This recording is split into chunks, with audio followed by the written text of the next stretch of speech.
Hi, I'm Kubeir. Welcome to my channel.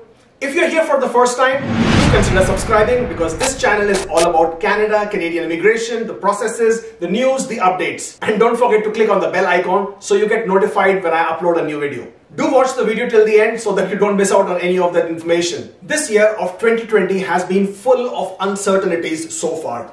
More so with regards to Canadian immigration. Therefore, it was so nice to see Ontario coming up with some news of certainty, and today they have confirmed they have received their quota or allocation for 2020, with total nomination quota being allotted to them of 7,600 nominations, of which 250 will be for temporary foreign workers, which would come under NOC level C or skill type C. And then another bit of good news that came out of Ontario, for which a lot of people have been anxiously waiting, was their announcement of the human capital priorities under express entry, generic or general draw, as a lot of people would refer to. Well, to start with, let's address the queries of people who are not familiar with the Ontario program. You do not need to create a separate expression of interest for Ontario.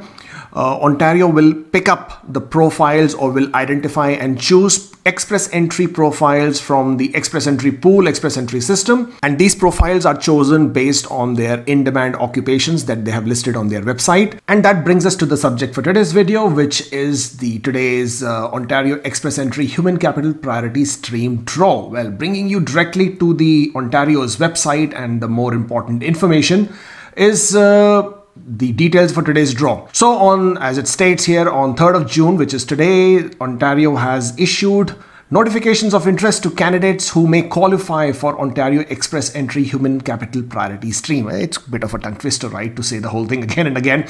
So if you have received the NOI or notification of interest, you do not need to contact Ontario or to confirm or to ask anyone else. You can simply follow the instructions given to you. You can come to the Ontario website and start with your application process. For the purpose of this draw, let's just quickly mark these: 0111 0114 0124 1111 1114 1122 3012 3124 and 3132. I'm just reading them out, but I'm sure you can read them as well.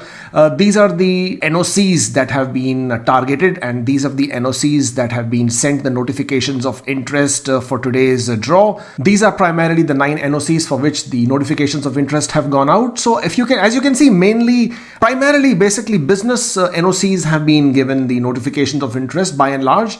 Then of course, as you would assume, a couple of healthcare related NOCs have also been given priority in this particular draw. And more importantly, let's come here. So this draw will target these CRS ranges. So first one is CEC, Canadian Experience Class. So if you have at least 1 year of valid Canadian work experience, you would be in the last 3 years, then you would be in the Canadian Work Experience Class. And these notifications of interest from Ontario has gone to the CRS range of 358 and 439, which is awesome.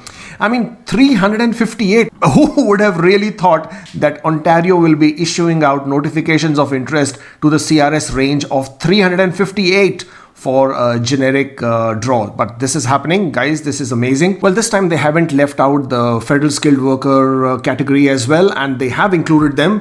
And therefore, if you have at least one or more year of foreign work experience in any of these NOC codes, then you would also be receiving a notification of interest. Of course, if your CRS is in the range of 471 and 500. I mean, it's a bit laughable for them to have issued notifications of interest to that CRS range of 471 to 500, because I mean, most of us know that if and when the next express entry draw will happen with all the programs included, then obviously the CRS range for express entry, which will include the federal skilled worker category, would absolutely be within this range. And well, I'm equally surprised for the reason why this range of CRS for federal skilled workers, which is 471 to 500, has been picked up for Ontario, because this CRS range would basically mean most of the applicants at some point of time would receive their direct ITAs from CIC, and therefore all these notifications of interest really would go waste. But then again, considering that at this point of time, CIC is not conducting federal skilled worker draws, and we absolutely do not know when the next federal skilled draw would happen. I mean, it makes a bit of sense, but then again, beyond my understanding as to why they would do this at this point of time. Well, it's known that Ontario always conducts its draws in tandem with the express entry draws that have happened, and it is again evident here as well as to what they have done. So for example, for this particular CRS range, the high point is 439, and considering that the last CEC Canadian Experience class draw was at 440, you can understand that they have picked up the low point and the high point as 439 and then have gone all the way down to 358, which is just mind-blowing. But for federal skilled worker, they have gone the other way around. They have actually picked up 471 as the low point and then gone all the way up to 500. I would have expected Ontario to do better than that and should have used 471 as the high point and chosen some CRS range point on the lower side of things so that more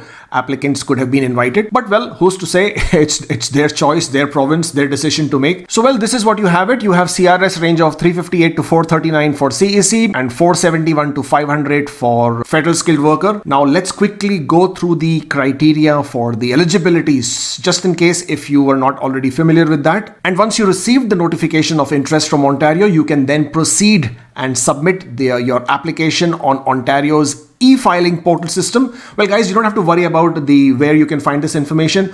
All the links for what I'm showing you on the screen are in the description box below, so you will be able to get the reference point from there. So once you have received a notification of interest from Ontario, you will have 45 calendar days to submit your application. You will have to do it through the Ontario's e-filing portal. The link is here. You will have to pay 1,500 Canadian dollars as the processing fee for Ontario application. Well, now coming to the mandatory requirements for the Ontario's program, your work experience should be as a federal skilled worker program or Canadian experience class. So basically you should be eligible under either of these two streams in express entry. And your federal skilled worker, if you are basically in the FSW or federal skilled worker, you would have 1 year of continuous work experience full-time, which is paid and under skill level 0A or B, and this should also be your primary knock code. A very important criteria is that your work experience should have been obtained within the last 5 years from the date of submitting your application to Ontario. So for example, if you were to submit your application today, 3rd of June 2020, then your 1 year of work experience should be within 5 years preceding from today's date. And of course, it has to be in the same primary occupation that you have identified in the express entry profile. And now coming to Canadian experience class, again, you must have at least 1 year of work experience. In this case, cumulative, which basically means that you do not need to have work experience which is continuous, as long as this work experience adds up to 1 year of work period, and it has to be in skill type 0A or B, and it should have been obtained within the last 3 years from the date of submitting your application. This is the mandatory criteria of a Canadian experience class as well, and you should obviously be working legally in Canada. Well, more details and more criteria information is here, which you must ensure that you qualify under before you submit your application. Mind you, there is $1,500 at stake here. And if your education was foreign education or outside of Canada, then you also must inform your ECA agency to share the results or to share the data of your education equivalency with Ontario. So once you have submitted your Ontario nomination application, usually Ontario will take anywhere from 2 months to 3 months as of today to process your nomination. And once you're nominated, you will receive, you will have 30 days to accept the nomination, and then you will receive 600 points in your application or the express entry profile, which will then allow you to be picked up in the following draw, express entry draw, whenever it happens, whether under the PNP program, if that is still continuing, or under the all program draw, therefore then allowing you to submit your PR application to CIC. Isn't this awesome? Do comment below and let me know if you are in one of these NOCs and if this process can help you in any which ways. I will continue to make these videos so that you get more information about Canada and Canadian processes. As usual, I'm going to tell you to like and share this video. Do subscribe to the channel and stay safe. Until next time, bye.